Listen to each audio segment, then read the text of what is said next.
All Hit Radio.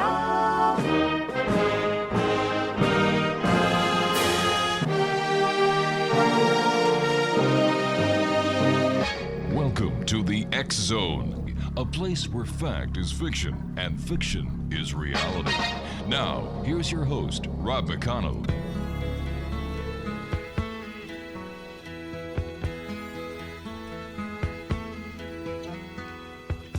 Nobody can tell you there's only one song worth singing.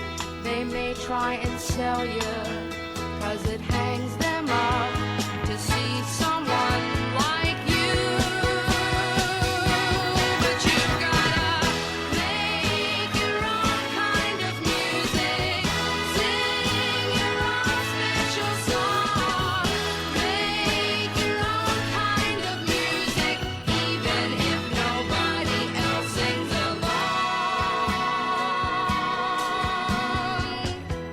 You're gonna be. And welcome back to the X Zone. I am Rob McConnell. This is hour 2 of tonight's show, and we're coming to you from our broadcast center and studios in St. Catharines, Ontario, on Classic 1220, streamed around the world on classic1220.ca. Classic 1220, your hometown radio.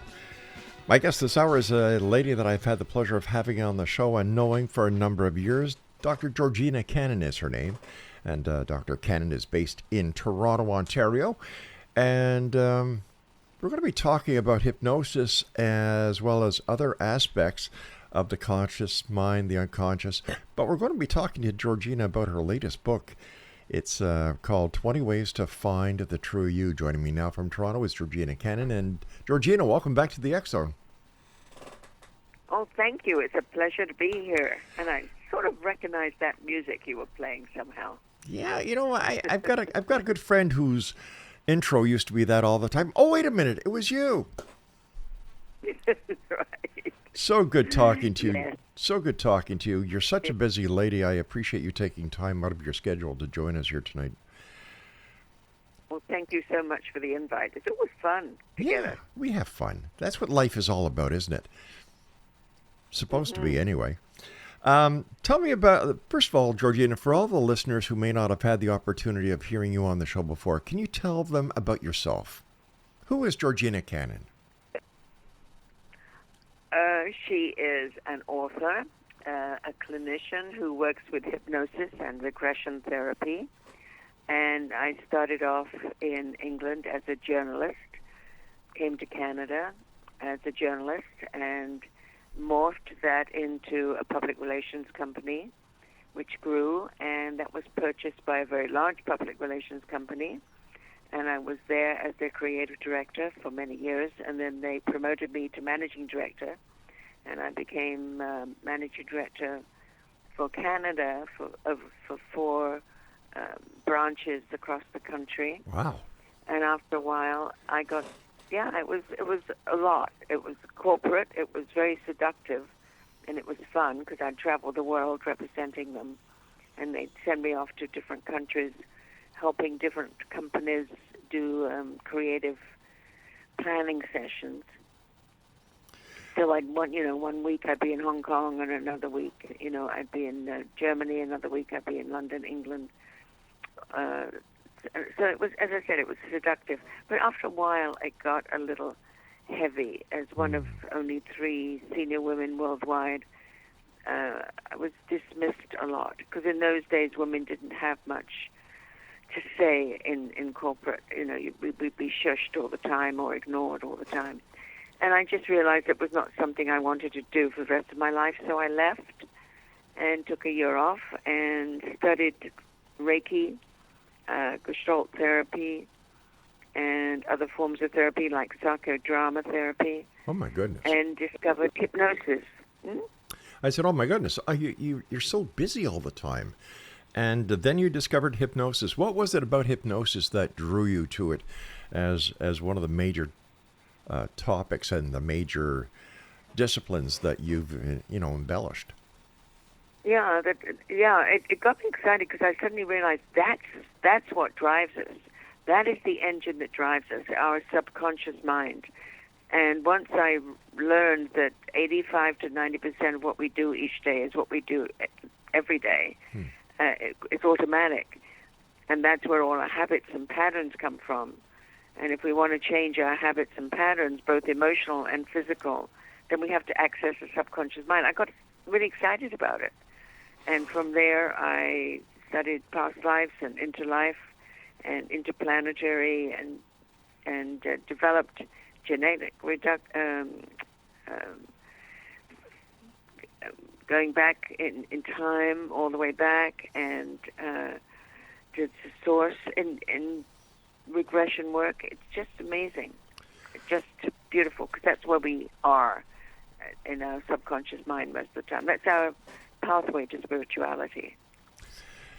Exonation, my guest this hour is Dr. Georgina Cannon, and later on after the interview, visit her website at www.georginacannon.com. Georgina, you have a new book out entitled 20 Ways to Find the True You. What was your purpose for writing this new book? Well, it was sort of fun. I had a client in the clinic one day, and I suddenly wondered why we believe what other people say about us. What is it that happened to us where we don't understand who we are? We only understand who we are through the eyes of other people, whether it be our parents or teachers or society generally. And I realized that's the way we learn. That's the only source we have. At least we think that's the only source we have. Except, of course, there are other sources, such as astrology and numerology. And then I realized that if people knew about these different ways of understanding yourself, they could find out more about themselves, and that would be fun. So I started looking for experts around the world who could write, and could write in a fun, easy, light way, and approach them and ask them if they'd like to join me in writing this book. And they did. Wow. And that's the book. By the way, I found out just this week, because a friend of mine tried to order one, and Amazon was sold out. Well, that is really great news. Well, it is good news, but... Well, it's good news, yeah. It's good news, bad news, yeah. Yeah. They've rejigged it now, so they've got more stock in. But at the beginning of the week, they were sold out. That's My sort goodness. of funny in a way. Yeah. So it covers everything, and I wanted to cover it from some of the old techniques of knowing your character, like reading your hands or meeting your angels, to the new, more corporate stuff like learning NLP or the scientific understanding of who you are through birth order, for instance. What's birth order? What is birth order? I've never heard of that before. Oh, birth order. Well, birth order is literally that. It's the order in which you were born. So you're firstborn, second, or thirdborn. Oh, I see. Right. And it makes a huge difference, because I used to hire, when I was running that company, I used to hire according to the job, according to position, by birth order. And I didn't tell anybody, of course, but I knew about birth order because I'd read about it, and it made so much sense that if I was looking at someone to go out and service the clients and keep our clients and be good with clients, and two people had the same background, the same experience, I would choose the person that was the youngest in the family, because they're the ones that get along with everybody. They're the ones that are charming. They're usually, most entertainers are youngest children. Certainly most comedians are. But if I wanted someone to build business, wanted to break new pathways, I'd choose as a firstborn.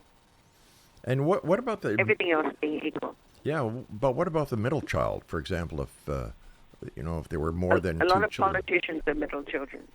of politicians are middle children. They learn to handle everybody around them. They learn to manage people. manage personalities, manage being in the middle. Wow. Getting along, yeah. They learn to get along. So you've used this technique before it was even recognized, I would imagine. Yes, I did. Wow. Yes. I mean, it was discussed amongst psychologists, but people didn't really use it for business or on purpose. They used it to understand personality. And that's why I wanted to use it in the book. And we also got someone to write about archetypes and someone to write about enneagrams and Akashic records and reading auras and how you can read your own aura and what those colors mean for you. My goodness. A lot of everything that we talk about on this show. Yeah. And probably emotional intelligence. Yeah. How to read your hands. Lisa Greenfield does a great job in that chapter, and she's got diagrams on how to read your hands. I write about karma, how you can change karma, and past lives, of course, I write about that. How to find your animal guide. There's a wonderful First Nations woman, Grandmother Crow, who writes about that.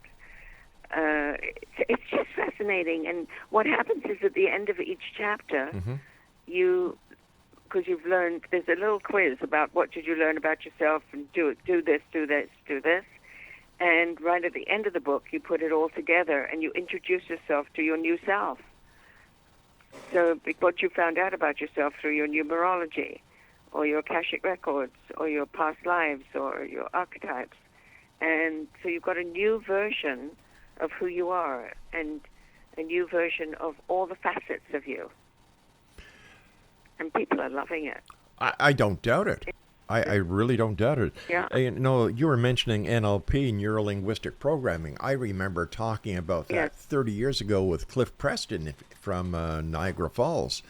And that was considered fringe back then. Yes. You know, and yes, well, it isn't anyway.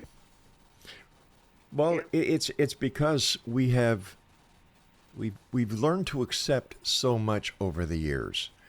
For example, you were just naming numerology, angels, past lives, auras. Once again, this was fringe 30 years ago when I first started this show, but now everybody is talking about it, and well, because of radio shows like yours. Well, and because of people people like you. Yeah, but you gave us a voice. You actually, you opened up the airways. You gave us a voice. I mean, we have certainly we had limited access to people. Without you, we wouldn't have been able to reach many, many people. Wow. I thank you for your very kind words, but I do it because, number one, all we've ever wanted to do on this show is touch the heart and make a difference in one person's life. That's it, each and every show. Oh, that's my reasoning too. Oh, I have to tell you something wonderful. Okay, tell me on the other side of this break. How's that? Because I do have to take my first break. Okay. Exo Nation, my guest is Dr. Georgina Cannon. Not only is she a guest, but she's a very good friend of mine and the Exxon. Her website is georginacannon.com. We're talking to Georgina this segment about her new book entitled 20 Ways to Find the True You. Now, it's available on Amazon. It's been restocked. So as soon as the show is over, you go get on your computer, get onto Amazon.com or .ca, depending where you live, and order yourself a copy of 20 Ways to Find the True You. This is the X-Zone. I am Rob McConnell. We're coming to you from the broadcast centers and studios right here in St. Catharines of your hometown radio, Classic 1220, and around the world on classic1220.ca. Don't go away.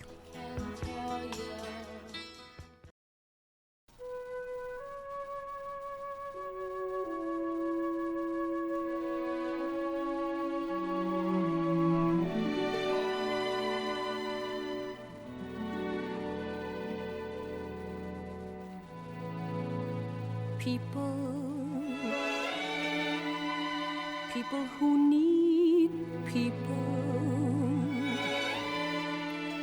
are the luckiest people.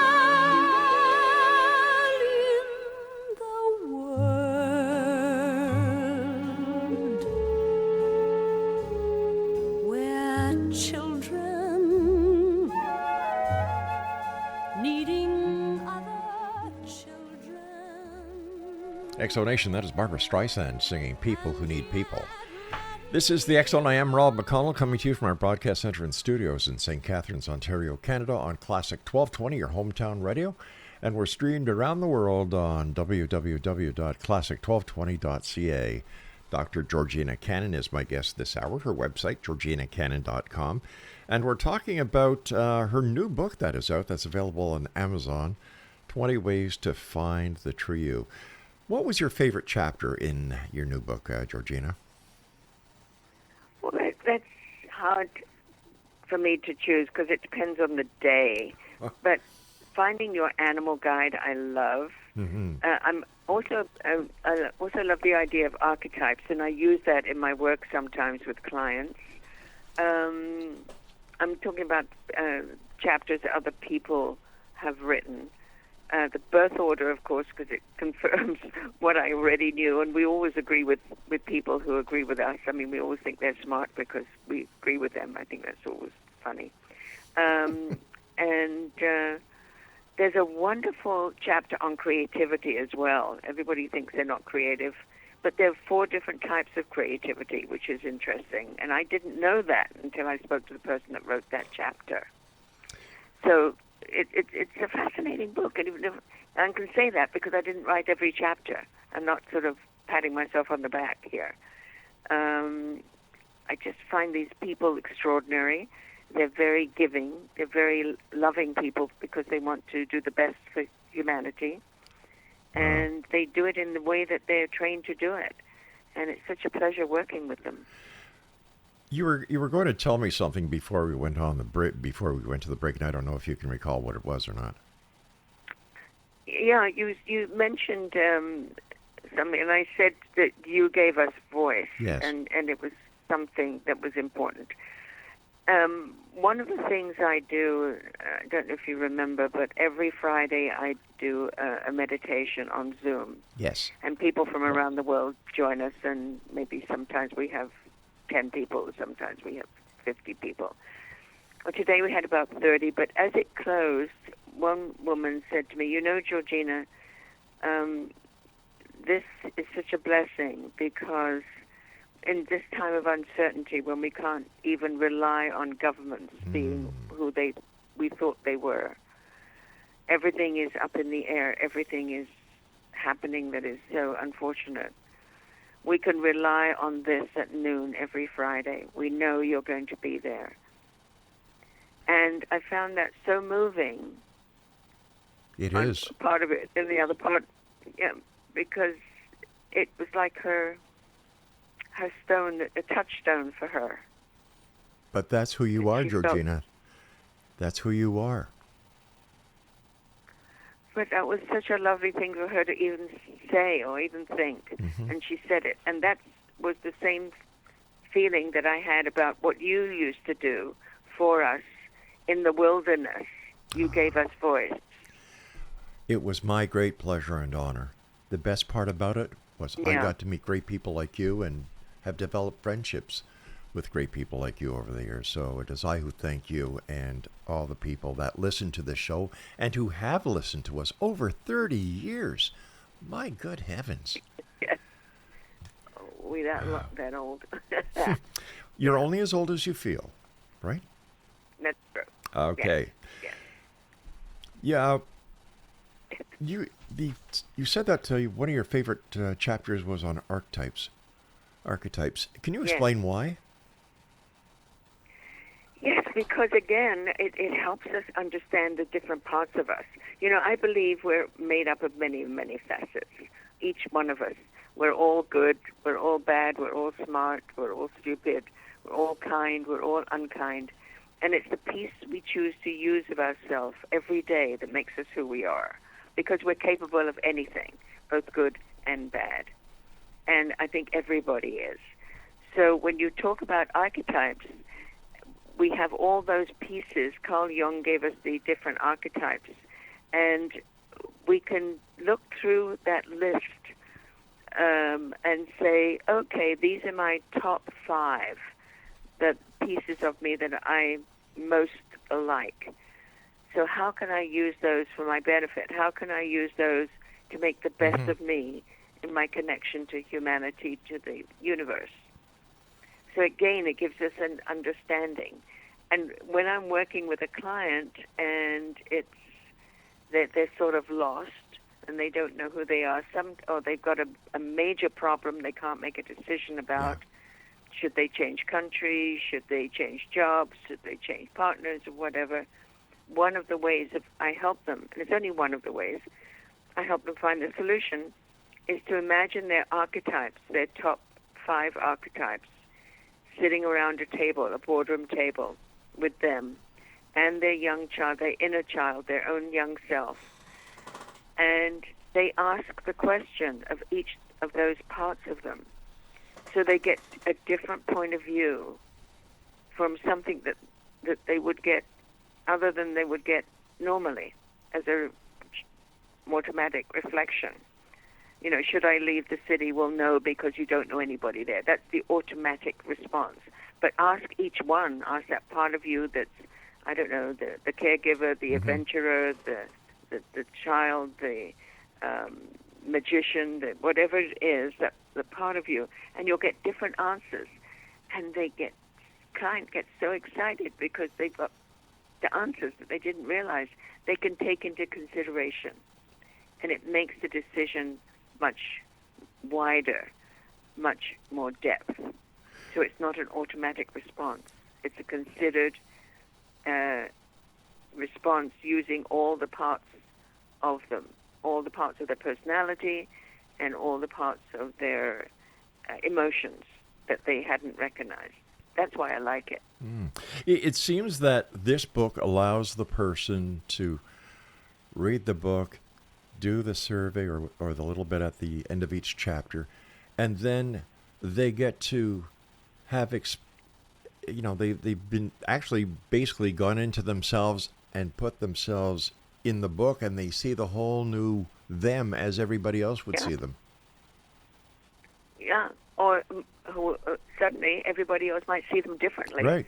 Because they've found parts of themselves. For instance, when I was interviewing Lisa Greenfield and I was talking to her about did she want to be, we were doing it on Zoom, did she want to be part of the book and how does she work? And I wanted to get a feeling for personality because I want everyone to have a personality in the book. And she said, well, hold up your hand, Georgina, to the screen and I'll show you. And I did that. And she said, oh my goodness, you're resilient. And I said, oh, I guess I am.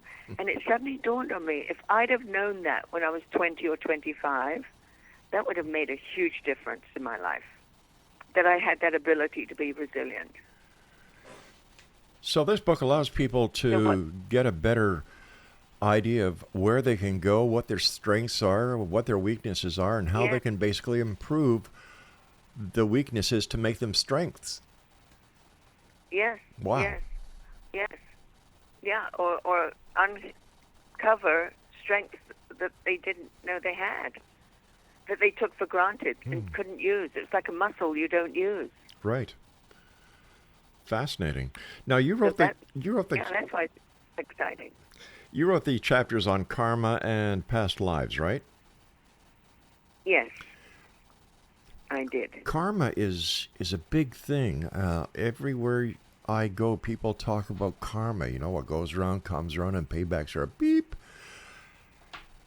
Yes. What was it in society that brought people to their senses that karma is real?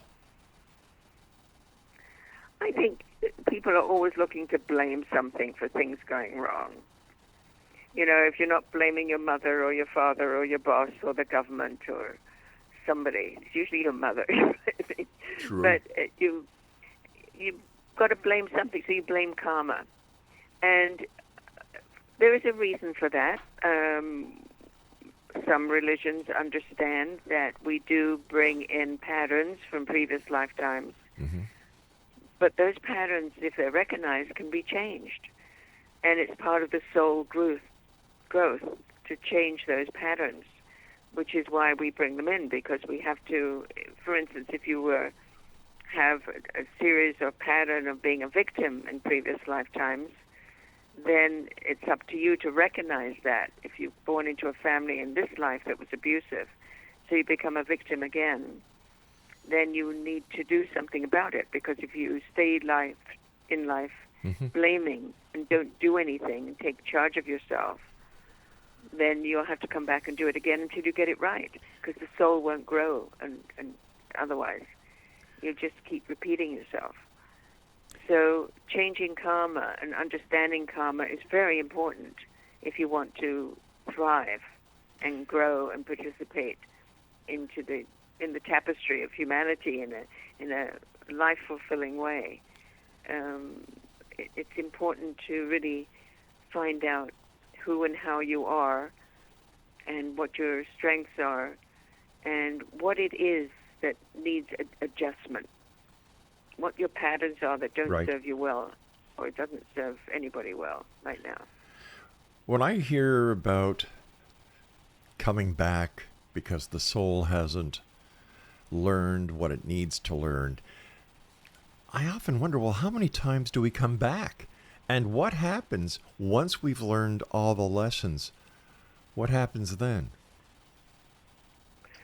As far as I know, and I can't be sure because I'm not God, as far as I know, the more we clear ourselves, the closer we get to the Creator. And eventually we become, I guess, what we call an avatar, or a guiding angel, very close to the Creator. So our energy field, our energy being becomes purer and stronger, and we become an advisor, so to speak, to humanity wherever we are. And it can be on this planet or other planets, because, as you know, I believe that we are just one planet inhabiting. Yeah. Georgina, stand by. We've got to take our break at the bottom of the hour. And Exonation, my guest this hour is Dr. Georgina Cannon. The name of her new book is 20 Ways to Find the True You, and it's available on Amazon.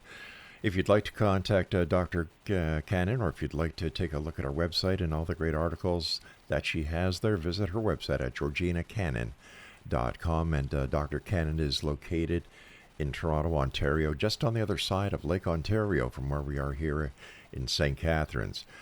My name's Rob McConnell. This is The X Zone, a place where people dare to believe and dare to be heard. It's a place where fact is fiction and fiction is reality, and we come to you Monday through Friday from 10 p.m. Eastern until midnight, right here on your hometown radio, Classic 1220, as well as streamed around the world on classic1220.ca. Now, if you'd like to send me an email, if you'd like me to get information or send a message to any of our guests, just send me an email to xzone@classic1220.ca. That's xzone@classic1220.ca. And Dr. Cannon and I will be back after this short break. Don't go away.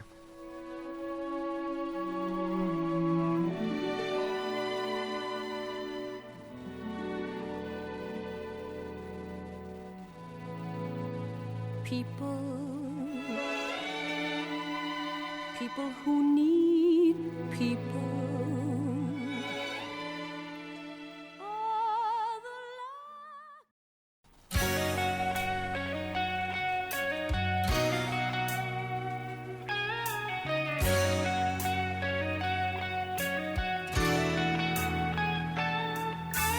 Overnight scenes, dinner and wine, Saturday girls.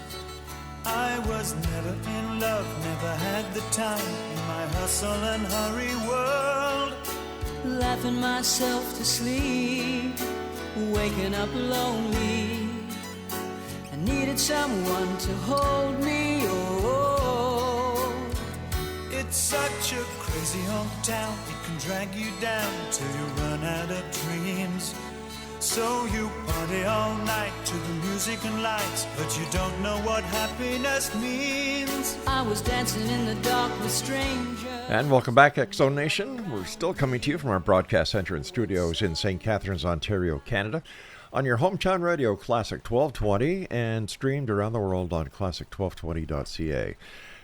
Getting up in the morning, everybody likes to wake up with a smile on their face and, just get ready for the day. And that's what you can do if you tune your radio to 1220, Classic 1220. Our good friends Danny Z and Steph will take you through the morning. Chuck LaFleur, my good friend, who is the news director at Classic 1220, gives you the best news reporting anywhere throughout the region. And then from 3 o'clock on to the drive home is my other good friend, Pete Dichter.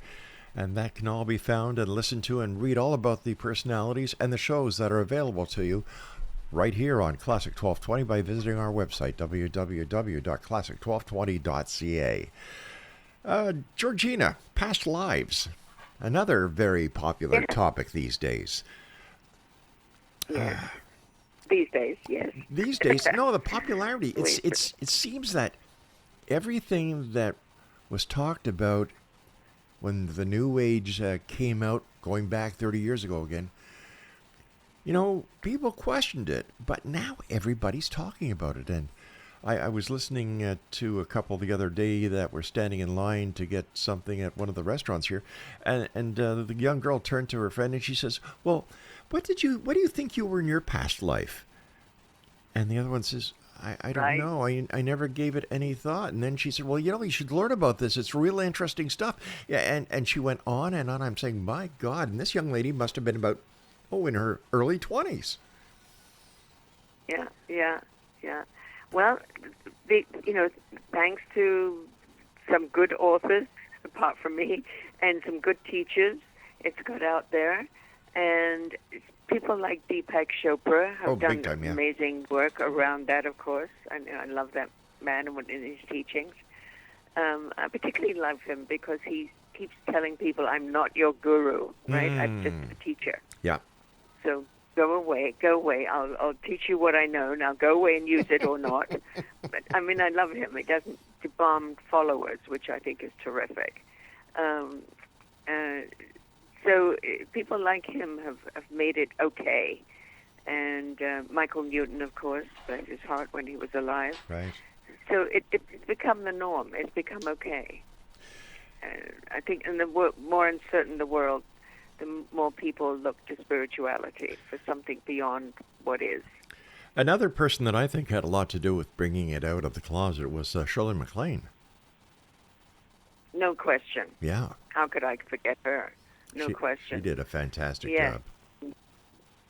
Yeah, she wrote the first book, and she was laughed at. You remember that? I sure do. On a limb. Yeah. And people laughed at her, and comedians made fun of her, but she stuck to it, and she's still doing it. She's still acting. She's still doing amazing work. She was my mentor at one point, and she's an amazing woman. She's so smart. She's got memory, remembers everything she's ever read, and she remembers reading ancient texts, history, everything. Wow. Yeah. How does past lives work? For example, everybody is born and everybody dies. How does the circle or the cycles work? For example, you die, your soul goes where, and who decides who comes back and who stays? Where is all this done? Well, according to my training and my knowledge so far, the soul goes into what is called the interlife, the space between lifetimes. It goes home, if you like. That's where you meet your soul circle. That's where you meet your soul mates that you traveled with from lifetime to lifetime. And you stay there and you go to various places. This is where you visit the Akashic records, or you go to a place of life learning. You go to a place where you meet your counsel, the wise elders that can advise you on information. But most importantly, you find out what your soul purpose is. And sometimes you find out your soul name, which is very exciting. And once you find out your soul purpose, you then go to a space and a place where you get to choose the body that you're going to come in to the next life with. So is it going to be male or female? What color? What environment? All to help you achieve your soul purpose, to help you learn your lesson. So you, in fact, choose. You choose your parents. You choose your environment. with the help of your guides, the wise ones, you choose when to come in and how to come in. And that's even babies that are born and die upon birth. Yeah, they've chosen to come in for a purpose. Purpose isn't always the same, but sometimes it's the need for the parent to learn something, but sometimes it's the need for the soul of that child to learn something. Fascinating. So, yeah, it's fascinating. And every time I take someone through it, I'm blown away. Yeah, it's fascinating. Sometimes you go from a different planet. Really? Yeah. Now, from another planet, I would imagine that also applies to different dimensions. Yes, totally. Wow. Somebody calls you up and they say, Dr. Cannon, I would like to have my life looked at, and I've heard so much about past life. How would you be able to help this person better understand themselves? Well, first of all, I do a very thorough intake and find out about their early life and this life, because some of the things that may be stopping them have nothing to do with a past life. It might be just learned behavior. You know, something they grew up with, an environment they grew up with, that this is how you deal with life. Things don't go right, you just lose your temper because that's the way you deal with it, or whatever. I just made that up. But after we've done that and we've explored that thoroughly, we then might go into a past life, or if they have an issue like,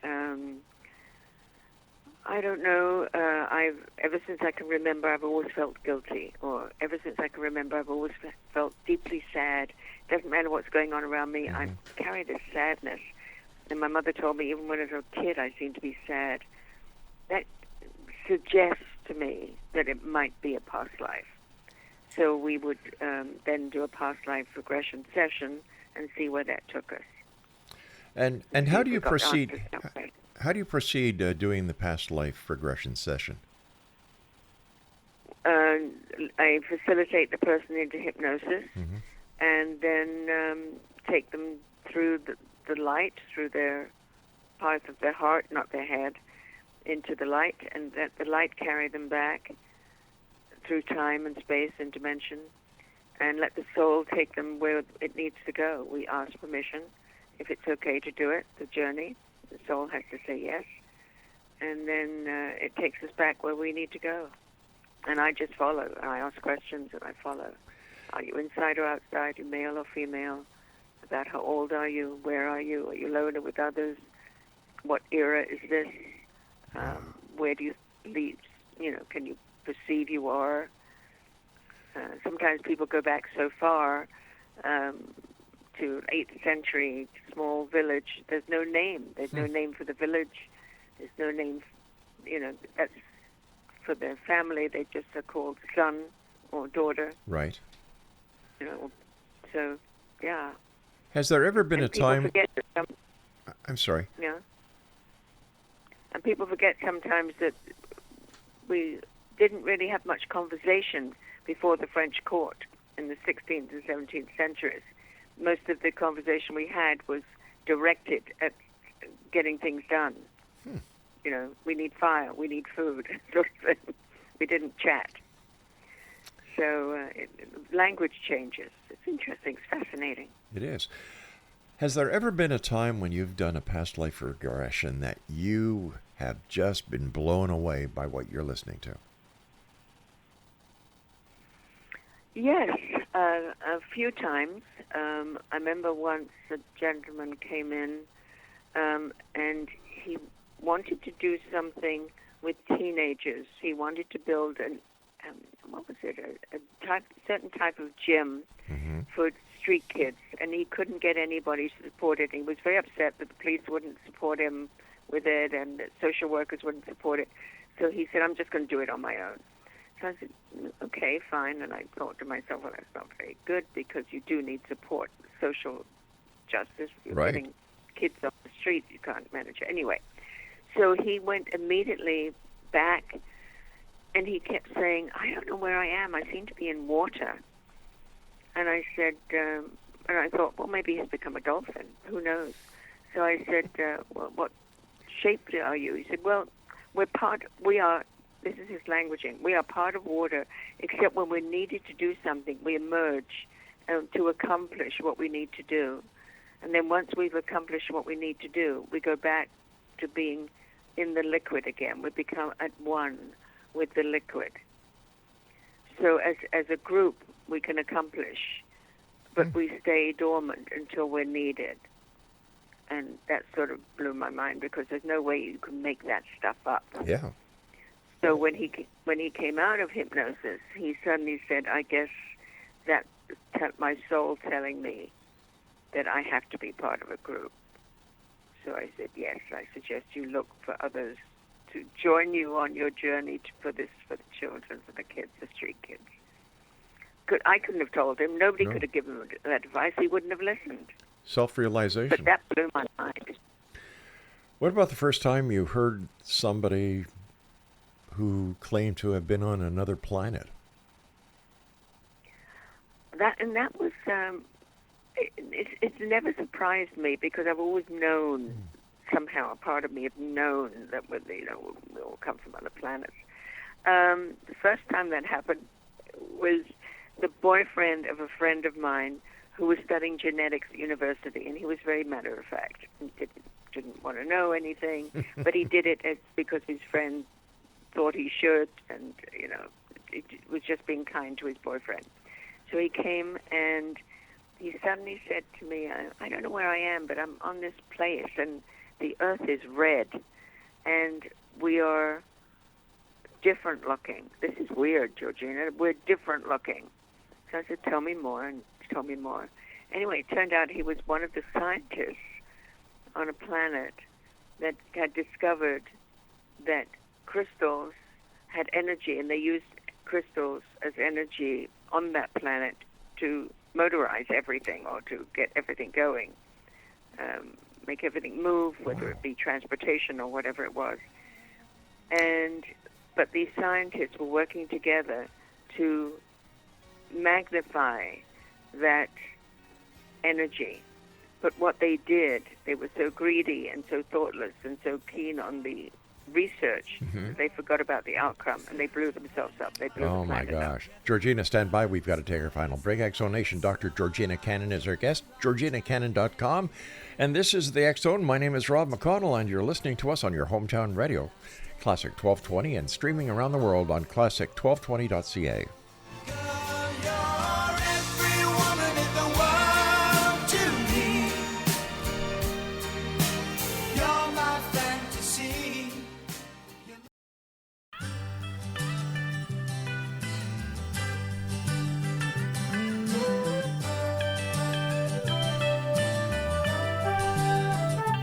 I am woman, hear me roar, in numbers too big to ignore, and I know too much to go back and pretend, 'cause I've heard it all before, and I've been down there on the floor. No one's ever gonna keep me down again. Whoa, yes, I am wise, but it's wisdom for the pain. Yes, I paid the price, but look how much I gained. If I have to, I can do anything. And welcome back, everyone. This is the final segment of this show. It's also the final segment for this week. So I'd like to thank each and every one of you for sharing your time with us here on Classic 1220 and being part of the great X-Zone Nation. My guest this hour is Dr. Georgina Cannon, and you can find Georgina's information on her website, georginacannon.com. And she also has a Facebook page, facebook.com/Georgina Cannon, Changing Minds. We're talking about her new book tonight, 20 Ways to Find the True You, which is available on Amazon. First of all, Georgina, thank you so much for joining us. Always a great pleasure talking to you. Congratulations on your book. Is there going to be another book in the offing? Of course, I can't not write. Yes, I think the next one's going to be called Changing Karma. Wow. Speaking about changing. In your opinion, Georgina, what is the importance of knowing yourself? I think if you don't really know yourself, know your strengths, know where you shine, where you irritate, if you don't know yourself, the good, the bad, the charming, the not so charming, you're using only a slight piece of yourself. You're denying the world, humanity, the best of you. And you're denying yourself the best of you. If you don't know what you have to offer, let me put it the other way. Okay. If you do know what you have to offer and you use it, look at the power you have. And this is power of change, power of shining your light, power of doing good, even by being yourself. If you're being yourself in your skin and you're comfortable in your skin and you operate from your best self most of the time, 90% of the time, which is pretty good, then what a change. If everybody did that, what a change to humanity that would be. We'd be kinder to animals. We'd be kinder to the planet. We'd be kinder to each other. And we'd be kinder to ourselves. I think understanding ourselves and understanding who and how we are and choosing the best self for yourself is not selfish. It's the most generous thing you can do for humanity. A lot of people forget one major thing in life, Georgina, and I know you know this better than most people that I know, is that we're all connected. We're not singular humans walking this planet with without having any connection with anyone else. We're all connected, whether you're black, whether you're blue, whether you're green, yellow, purple, whatever. On the inside, we're all alike. All alike. And everybody you touch, whether it be with a smile or a handshake, you leave an energetic imprint on them. And everybody that you come in contact leaves an energetic imprint on you. That is whether you like it, know it, or not. That is very true. That is very true. Mm-hmm. And it's funny, Georgina, that during the Christmas season, everybody is filled with the Christmas spirit. People are smiling more, they're opening doors, they're cheery. You know, if we could find a way of canning that, Georgina, the Christmas spirit, man, we could be multimillionaires overnight. But why can't we as humans maintain that way of looking at life, the brotherhood, helping the needy, bringing food to the food bank, going and helping homeless people who are located in tent cities that throughout every major city and across Canada.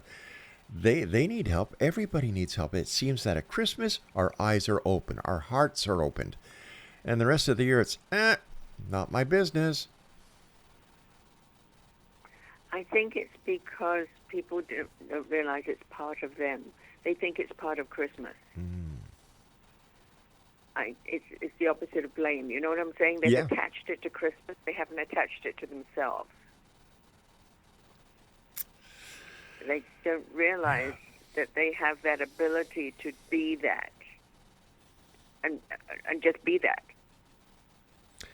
That's part of who you are, not part of who you are. It's not part of Christmas, it's part of you. You know, there are people that are living on the streets. I'm sure you see them in Toronto. We see them here in St. Catharines and throughout Niagara. And after talking tonight about we come back to learn, our soul needs to learn,